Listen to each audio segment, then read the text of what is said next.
হরে কৃষ্ণ। আজ 20 মার্চ 2024 ও 6 চৈত্র 1430 বুধবার আমলকি একাদশী।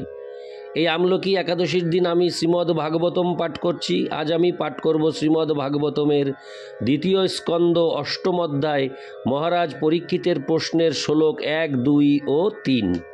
অডিওর শুরুতে আমি সকল ভক্তিমতী মা ও ভক্তবৃন্দের কাছে একটি প্রার্থনা করতে চাই, আপনারা আমার এই ছোট্ট ইউটিউব চ্যানেল জীবনের পূর্ণতাকে সাবস্ক্রাইব করে আমার পাশে থেকে আমাকে সহযোগিতা ও আশীর্বাদ করুন।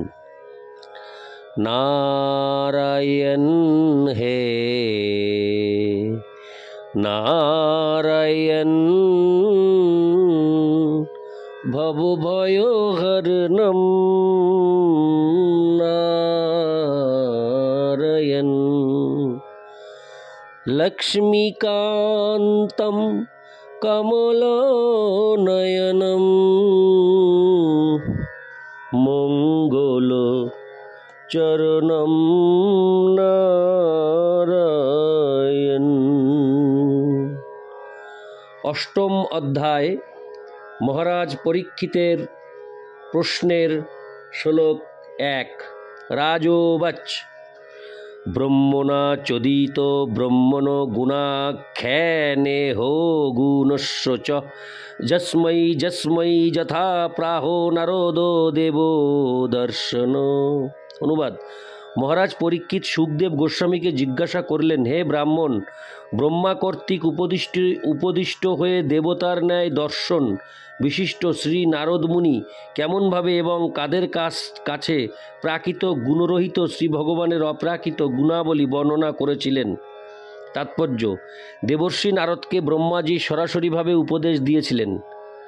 ব্রহ্মাজি এই জ্ঞান স্বয়ং পরমেশ্বর ভগবানের কাছে লাভ করেছিলেন, তাই নারদমুনি তার শিষ্যদের যে জ্ঞান প্রদান করেছিলেন তা পরমেশ্বর ভগবান কর্তৃক প্রদত্ত জ্ঞানেরই তুল্য। বৈদিক জ্ঞান হৃদয়ঙ্গম করার এটি হচ্ছে পন্থা। এই জ্ঞান আসছে গুরু পরম্পরার মাধ্যমে স্বয়ং ভগবান থেকে, এবং এই অবরোহ পন্থায় এই দিব্য জ্ঞান এই জগতে বিতরণ হয়। মনোধর্মের ভিত্তিতে যারা অনুমান করে তাদের কাছ থেকে কখনো বৈদিক জ্ঞান লাভ করার কোনো সম্ভাবনা নেই। তাই নারদ মুনি যেখানেই যান তিনি পরমেশ্বর ভগবানের প্রতিনিধিত্ব করেন, এবং তাই তার দর্শন পরমেশ্বর ভগবানকে দর্শনেরই তুল্য।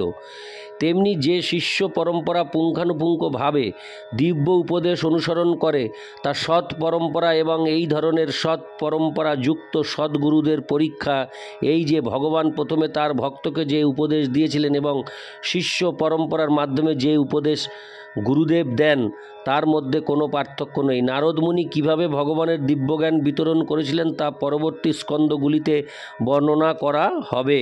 সেই বর্ণনার মাধ্যমে দেখা যায় যে জড় সৃষ্টির পূর্বে ভগবান বিরাজমান ছিলেন, এবং তাই তার অপ্রাকৃত নাম, গুণ ইত্যাদি কোনো জড় গুণবাচক নয়। তাই ভগবানকে অগুণ বলে বর্ণনা করার অর্থ এই নয় যে তার কোনো গুণ নেই। প্রকৃতপক্ষে তা ইঙ্গিত করে যে তিনি বদ্ধ জীবের মতো সত্য, রজ অথবা তম গুণের দ্বারা কখনো প্রভাবিত হন না।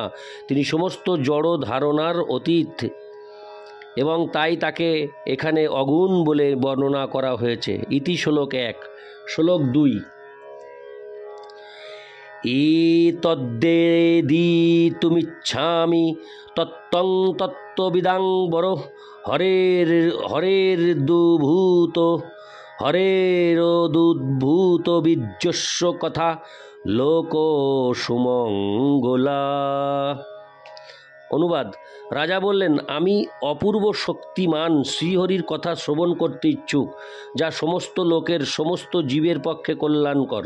তাৎপর্য: পরমেশ্বর ভগবানের কার্যকলাপের বর্ণনায় পূর্ণ শ্রীমদ্ ভাগবত সমস্ত লোকের জীবের পক্ষে কল্যাণকর। যারা মনে করে যে এই শ্রীমদ্ ভাগবত কোনো বিশেষ সম্প্রদায়ের জন্য, তারা অবশ্যই ভ্রান্ত। শ্রীমদ্ ভাগবত অবশ্যই ভগবত ভক্তদের অত্যন্ত প্রিয় শাস্ত্র গ্রন্থ, কিন্তু তা অভক্তদের জন্যও মঙ্গল বিদায়িনী।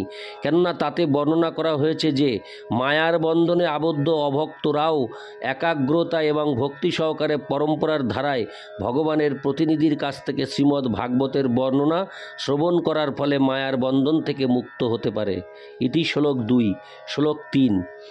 কথয়স্ত মহাভাগো যথাহমখিলাত্মনি কৃষ্ণে নিবেশ্য নিঃসঙ্গং মনস্তক্ষে কলেবরম।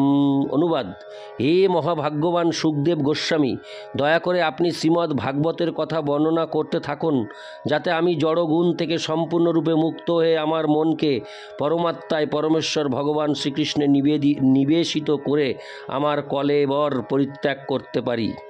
তাৎপর্য: শ্রীমদ্ ভাগবতের অপ্রাকৃত বর্ণনা শ্রবণে সম্পূর্ণরূপে তন্ময় হওয়ার অর্থ হচ্ছে নিরন্তর পরমাত্মা শ্রীকৃষ্ণের সঙ্গ লাভ করা। আর নিরন্তর পরমেশ্বর ভগবান শ্রীকৃষ্ণের সঙ্গ লাভ করার অর্থ হচ্ছে জড় গুণাবলীর প্রভাব থেকে সম্পূর্ণরূপে মুক্ত হওয়া। শ্রীকৃষ্ণ সূর্য সম, আর জড় কলুষ হচ্ছে অন্ধকার। সূর্যের উদয়ে যেমন অন্ধকার বিদূরিত হয়, ঠিক তেমনি নিরন্তর ভগবান শ্রীকৃষ্ণের সঙ্গ করার ফলে অচিরে সমস্ত জড় কলুষ থেকে মুক্ত হওয়া যায়। জড় গুণের কলুষ হচ্ছে জন্ম মৃত্যুর বন্ধনে আবদ্ধ হওয়ার কারণ, আর জড়গুণ থেকে মুক্ত হওয়ার অর্থ অপ্রাকৃত স্তরে অধিষ্ঠিত হওয়া। সুখদেব গোস্বামীর কৃপায় মুক্তির এই রহস্য অবগত হওয়ার ফলে মহারাজ পরীক্ষিত এখন তার স্বরূপ উপলব্ধি করেছেন। কেননা সুখদেব গোস্বামী মহারাজ পরীক্ষিতকে জানিয়েছেন যে জীবনের পরম সিদ্ধি হচ্ছে মৃত্যুর সময় নারায়ণকে স্মরণ করা। মহারাজ পরীক্ষিতের 7 দিন পরে মৃত্যু হওয়ার কথা, এবং তাই তিনি স্থির করেছিলেন যে শ্রীমদ্ ভাগবত শ্রবণ করার মাধ্যমে তিনি নিরন্তর ভগবানকে স্মরণ করবেন এবং পরমাত্মা পরমেশ্বর ভগবান শ্রীকৃষ্ণের উপস্থিতি পূর্ণ চেতনায় অনুভব করার মাধ্যমে তার কলেবর পরিত্যাগ করবেন। পেশাদারী ভাগবত পাঠকদের কাছে শ্রীমদ্ ভাগবত শ্রবণ করা মহারাজ পরীক্ষিতের অপ্রাকৃত শ্রবণ থেকে ভিন্ন। মহারাজ পরীক্ষিত ছিলেন পরম তত্ত্ব পরমেশ্বর ভগবান শ্রীকৃষ্ণ সম্বন্ধে প্রাজ্ঞ, অর্থাৎ তত্ত্ববেত্তা। জড়বাদী সকাম কর্মীরা আত্মতত্ত্ববেত্তা নয়, তারা তাদের তথাকথিত শ্রীমদ্ ভাগবত শ্রবণ করার মাধ্যমে জাগতিক লাভ করতে চায়। পেশাদারী ভাগবত পাঠকের মুখে শ্রীমদ্ ভাগবত শ্রবণকারী এই প্রকার শ্রোতারা তাদের বাসনা অনুসারে কিছু জাগতিক ফল লাভ করতে পারে, কিন্তু তার অর্থ এই নয় যে 1 সপ্তাহব্যাপী তাদের শ্রীমদ্ ভাগবত শ্রবণ করার অভিনয় মহারাজ পরীক্ষিতের শ্রবণের তুল্য। সুস্থ মস্তিষ্ক সম্পন্ন মানুষদের কর্তব্য হচ্ছে আত্মতত্ত্বজ্ঞ মহাজনদের কাছে শ্রীমদ্ ভাগবত শ্রবণ করা, পেশাদারী পাঠকদের কাছ থেকে নয়। জীবনের অন্তিম সময় পর্যন্ত এই শ্রবণ করা উচিত, যাতে ভগবানের অপ্রাকৃত সঙ্গ লাভ করা যায়। তাই শ্রীমদ্ ভাগবত শ্রবণ করার মাধ্যমেই কেবল মুক্তি লাভ করা যায়। মহারাজ পরীক্ষিত ইতিমধ্যেই তার রাজ্য এবং পরিবারের সঙ্গে তার সমস্ত সম্পর্ক ছিন্ন করেছিলেন, যা হচ্ছে জড় জগতের সবচাইতে আকর্ষণীয় বিষয়, কিন্তু তা সত্ত্বেও তিনি তার জড়দেহ সম্বন্ধে সচেতন ছিলেন। নিরন্তর ভগবানের সঙ্গ করার মাধ্যমে তিনি সেই বন্ধন থেকে মুক্ত হতে চেয়েছিলেন। ইতি শ্লোক 3। নারায়ণ হে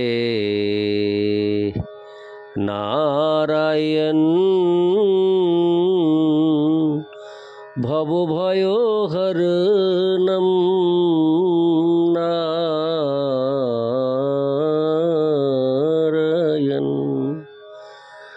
হরে কৃষ্ণ কৃষ্ণ কৃষ্ণ হরে হরে, হরে রাম